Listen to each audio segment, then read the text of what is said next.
National پارلیمانی task force کے convener بلال Azhar Kayani news conference کر رہے ہیں۔ ہمارے مطابق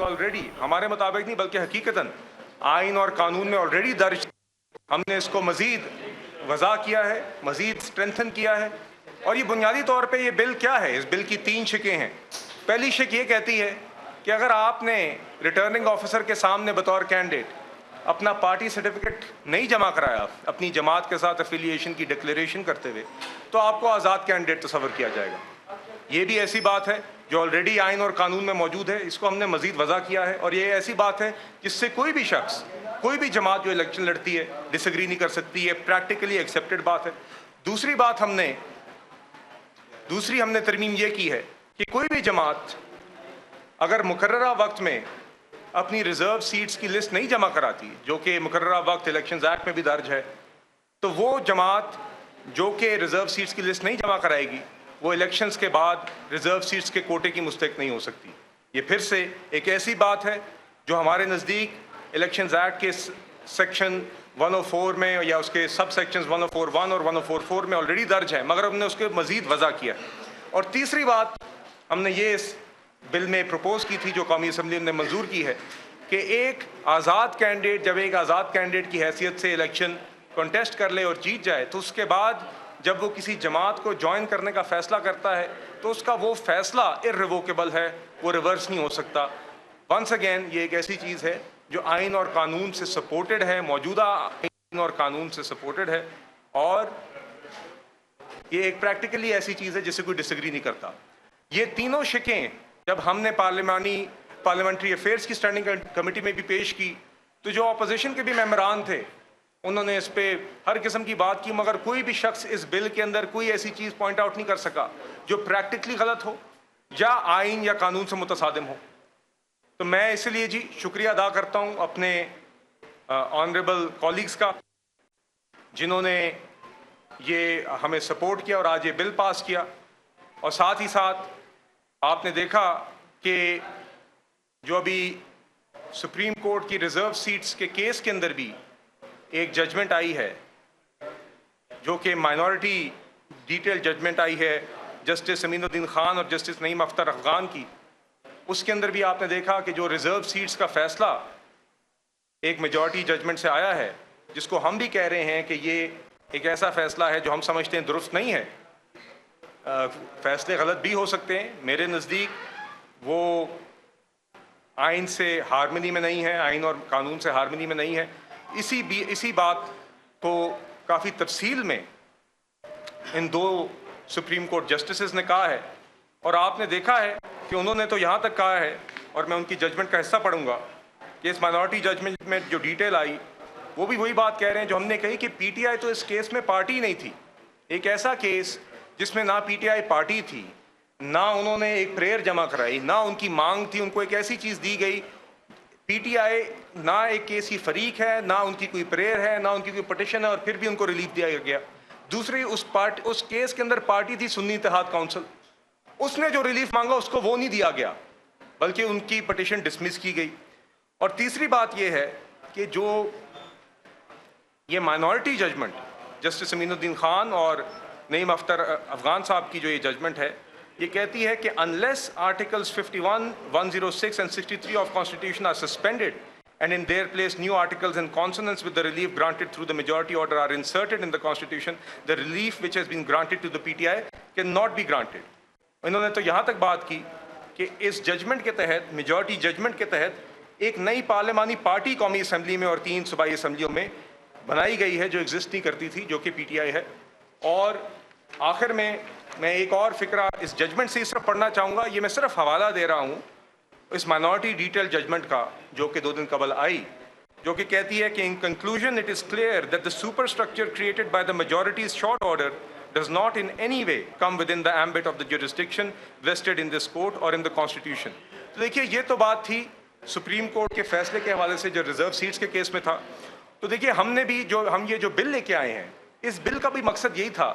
کہ وہ چیزیں جو جنرلی ایکسیپٹ کی جاتی تھیں مگر جس کے متعلق ایک ابہام بنا ہے یا بنایا گیا ہے یا جو بھی ہے، اس کو وضع کیا جائے تاکہ ایک الیکشن لاز اور الیکشن ایکٹ آپ جانتے ہیں 2017 بھی بڑی محنت کے ساتھ 100 سے زائد